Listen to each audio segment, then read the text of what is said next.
I'm not a racist, preach the teacher. You still they never had this. Number one, them wanna run about the gun. I wasn't licensed to have one.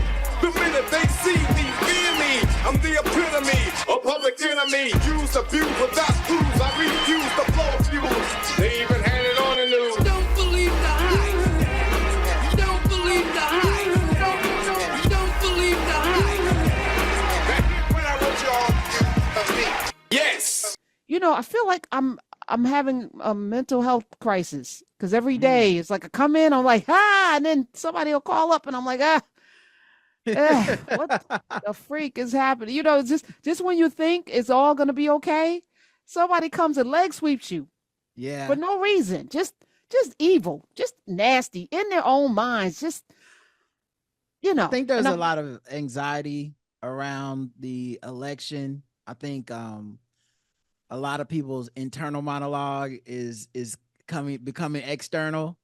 You know, there's a lot of worry and all that stuff. So I think that creeps out. And I think also like you've created a space where people actually go to be affirmed in many ways. And so like they call you with their doubts to be like, hey, can you talk me out of my own doubts in my head? No, work your shit out with trembling and fear. Don't come here with that, you know, because it's almost like y'all are bringing mental COVID into the, you know, y'all are bringing a disease like some, and it's contagious. It's highly contagious. So like deal with your stuff. Go talk to the BetterHelp people. Go call them. BetterHelp.com/Cameron. Go get your help. Then come in, be of service. Add something good to the. Don't come in with the stink. You know, and I'm not saying we can't talk, but damn. I think people forget it works both ways. Like I give you a little bit of my hope, but then you put a little bit of your anxiety on me, and the exchange ain't working for me. You know, it's more of them than you. So like it's more people listening than it is one of you. So like everybody can't call up here with their mental crisis. Please, I'm not equipped for that. I think I had to drink bourbon last night. 3 fingers neat. No, I'm joking. Drove me, shut up, Smith. Drove me to drink. I think I smoked a blunt last night. It's like, y'all.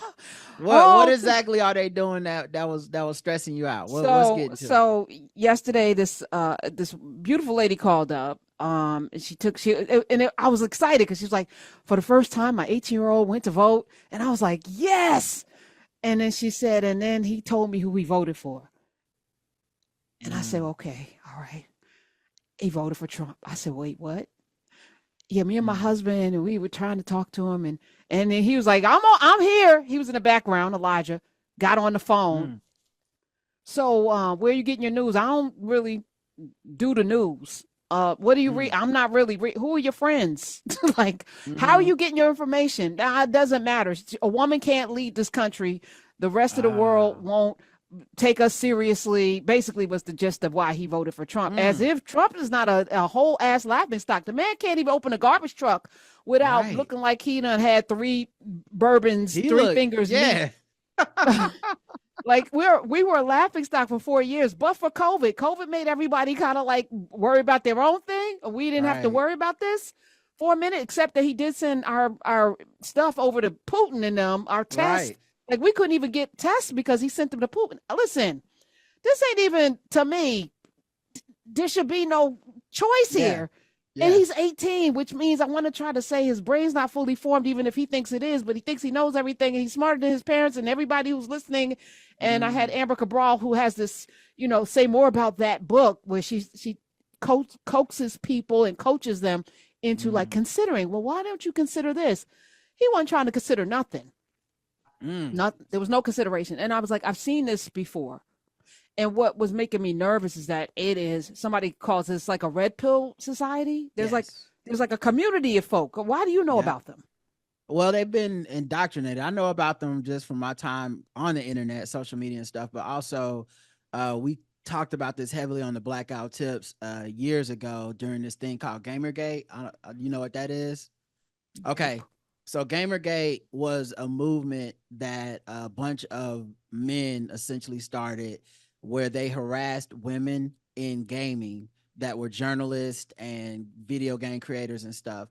The actual origin of it comes from a guy who was broken up with a woman and was upset that she like was dating another man who was a journalist at like IGN or something. And so he really wanted to harass her, but he started it under the auspices of saying, this is about how women basically sleep their way to the top. They use their feminine wiles to get unfair like reviews on gaming. And it turned into obviously a just complete hatred of women. Like it was just a nakedly hatred of women. Much of our political landscape as we know it today through online media and harassment, it can be traced back to Gamergate. By that, I mean, Gamergate was like the first time that we saw organized harassment. So they would do stuff like a video game company has a female protagonist in their video game. They would call the company and complain. They would write comments on their forums. They'd leave bad reviews. Gaming companies had never experienced this before. So being capitalistic enterprises, many of them were like, oh, fans don't like women protagonists. We need to take this out of our game. That's nasty. Right. And instead it's a very small group that is very loud and makes it feel like they're an imposing threat to you. They were threats, bomb threats, like it escalated heavily. Okay. Do you remember the Women Ghostbuster film? Yes. And remember the harassment? Yeah, with Leslie Jones and that was the same blueprint from Gamergate. Okay. And they took it over to there. And the person behind that at the time, Milo Yiannopoulos took that into the political horrible. Yes. Person. He took it into the political sphere. Steve Bannon backed him and all that stuff. Mm-hmm. Can I and I'm not trying to cast aspersions, but Milo, the first person that reminds me of this, Perez Hilton. Yes, I remember him. Okay, because I used to, when I was teaching journalism, I would use him as a model because those were the early days of everybody could get a mic and have a platform. He has since reformed himself, lost weight, feels better about himself.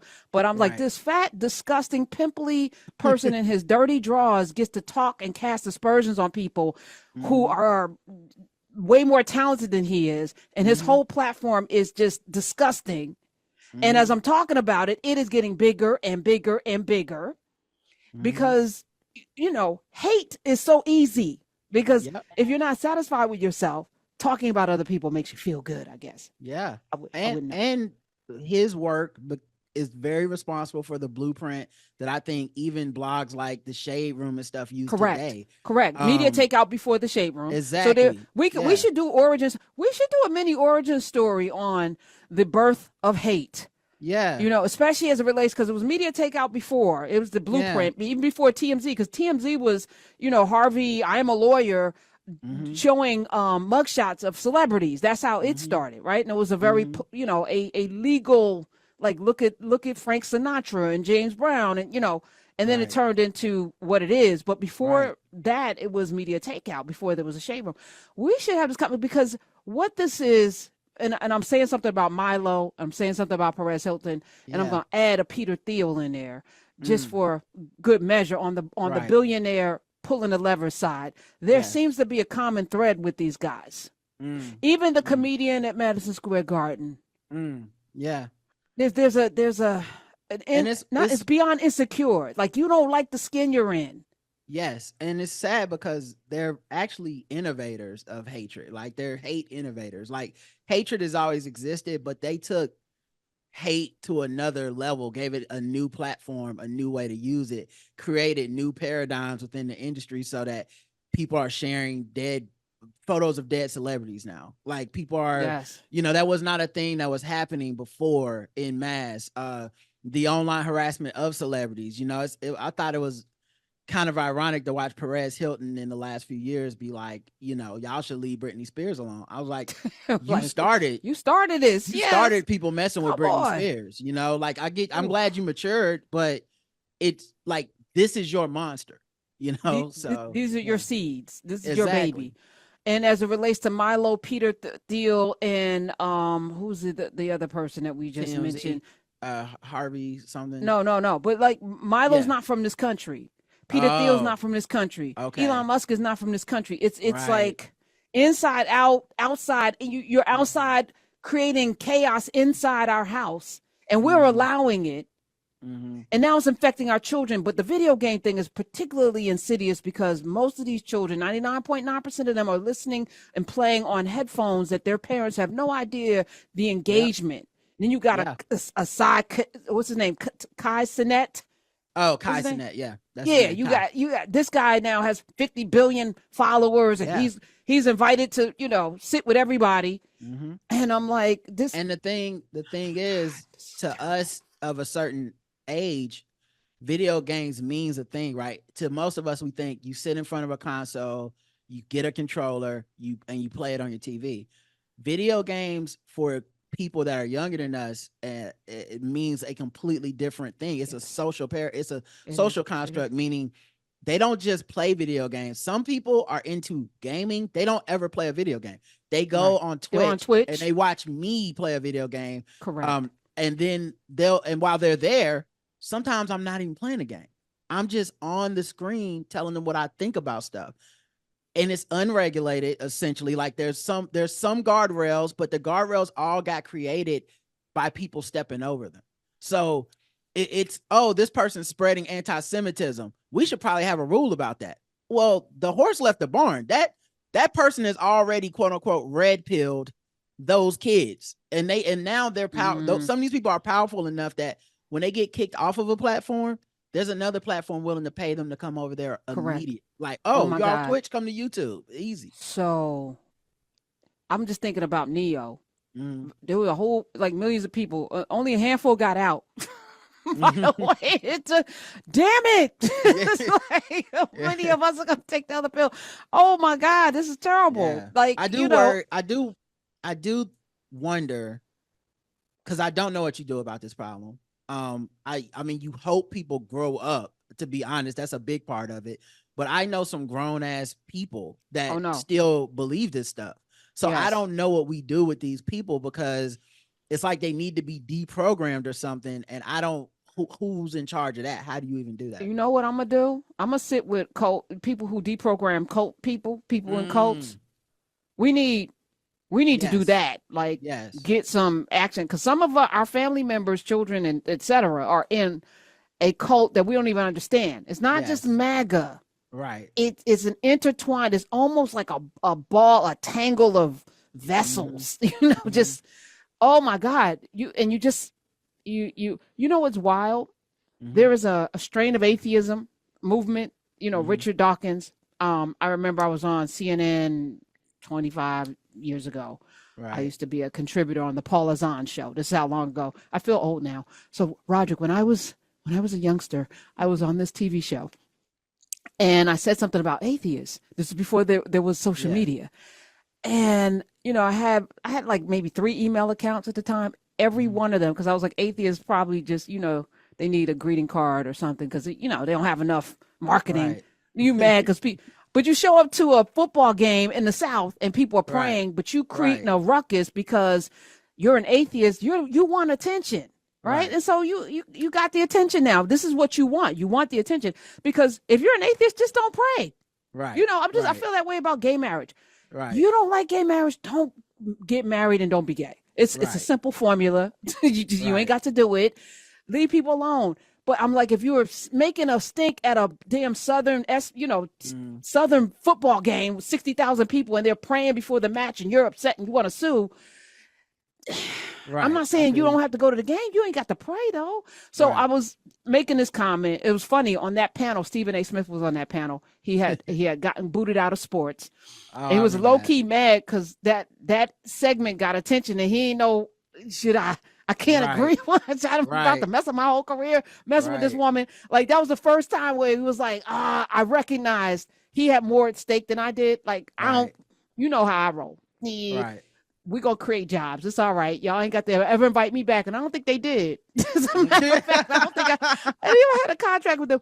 They were like, it's okay. But that's funny to me. My emails were bombarded, and I didn't understand. And, I'm somebody that answers every email. And I remember, I'm getting into the thousands now. So I'm cutting and pasting. At this point, I'm cutting and pasting my response because they're all saying the same thing. And I was like, oh, this is an organized attacked. Right. Like you're saying, and then they brought Martin Luther King in there. If you Google search, there's a video of Martin Luther King excoriating me, basically using his words to excoriate me. Wow. So I was like, y'all got creative. This is before social media. Wow. There's a Martin Luther King video with saying that I'm horrible. I was like, wow, y'all went to, and then I did the, journalist thing. I was like, Richard Dawkins has a huge following, and they're organized and they know how to hit you. Social media must have put that to level 50,000. Exactly. And so much of it is, I'm not trying to completely, I'm not defending these people, and I'm also not trying to belittle their impact, but so much of it is about the impact mentally that you give it. So when it's happening to you, if you feel, they want you to feel this ball of like hatred that is on your shoulders that you can't get off of you, and that you start reacting to it, when in truth, it's a very small percentage of people who are just targeting you at the moment.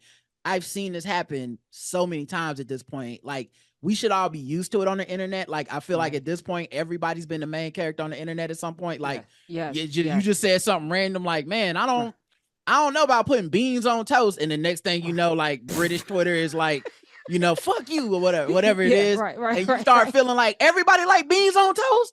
I didn't know, like, they don't even sell beans on toast at Cracker Barrel or Waffle House. But you start thinking, it becomes like a reality for you, and you're fighting that, and people see that you fighting, which is Streisand effect. They're jumping in, whether to protect you or whatever. And so once right-wing people figured out, and it's not just right-wing people anymore, but at the time, once the Gamergate right-wing people figured out that microcosm, you could create attention out of something small. Like, if we attack Karen Hunter, get Karen Hunter to feel like she's under attack, she starts reacting to it, she will spread our message and attention, because people that love Karen Hunter, they're gonna come in and be like, hey, you leave her alone, Milo Yiannopoulos. But at the top, actually don't give a fuck. He just wants everyone paying attention, and it's an economy now. These people have risen to power. They've made millions. Some of them have made millions, lost millions, and made millions back at this point. Yes, because it's that lucrative. My days are cooler, nights are warmer, and I put the blame on you. Time moves slow, but my heart beats faster. When these eyes are looking right at you, you give me something to believe in, just what I needed. You're the closest.